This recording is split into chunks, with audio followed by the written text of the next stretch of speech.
অনিয়ম দুর্নীতি হয়েছে তাৎক্ষণিকভাবে আপনারা লিখনির মাধ্যমে প্রতিবাদ করেছিলেন, যার কারণে আমরা সঠিকভাবে টাকাটা পেয়েছিলাম। তাহলে হয়তো আমরা টাকা পেতাম কিনা এটাও সন্দেহ, যেহেতু 8 মাস টাকাটা আটকায় রাখা হয়েছিল। আমরা রাজপথে থাকার পর আপনাদের লেখনির পরিপ্রেক্ষিতে 97 সালে জাতিসংঘের থেকে টাকা আমরা পেয়েছি। প্রিয় ভাইরা, দীর্ঘ সময় আপনারা আমাদের এই বক্তব্য শুনেছেন, অবলম্বন করতে পেরেছেন। আমাদের এই প্রত্যক্ষদের অসহায় প্রত্যক্ষদের অবস্থা দেখেছেন। এই মঞ্চে যারা আছে আমি সবাইকে কৃতজ্ঞতা।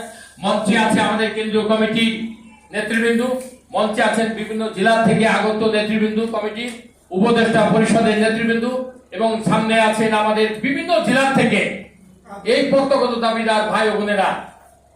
আপনারা সচক্ষে দেখে গেলেন প্রিয় সাংবাদিক ভাইরা, প্রত্যেকেরই কিন্তু শেষ যাত্রী, বিদায় শেষ যাত্রী হিসাবে আমরা অবস্থান করছি বয়সে।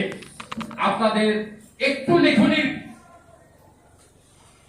মাধ্যমে যদি আপনারা উপকার করে যেতে পারেন আমাদের, আমরা আপনাদের কাছে চিরঋণী হয়ে থাকবো।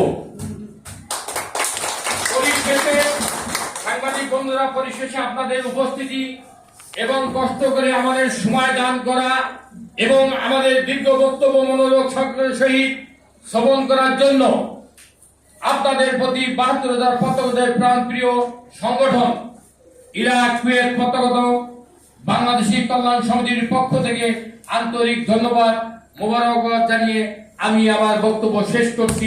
ধন্যবাদ। মেহনতি মানুষের আন্দোলন বিফলে যায় না, বিজয় আমাদের অনিবার্য। এবার আপনাদের কোনো প্রশ্ন থাকলে আপনারা জিজ্ঞাসা করতে পারেন। আপনাদের কোনো প্রশ্ন থাকলে জিজ্ঞাসা করতে পারেন। ধন্যবাদ।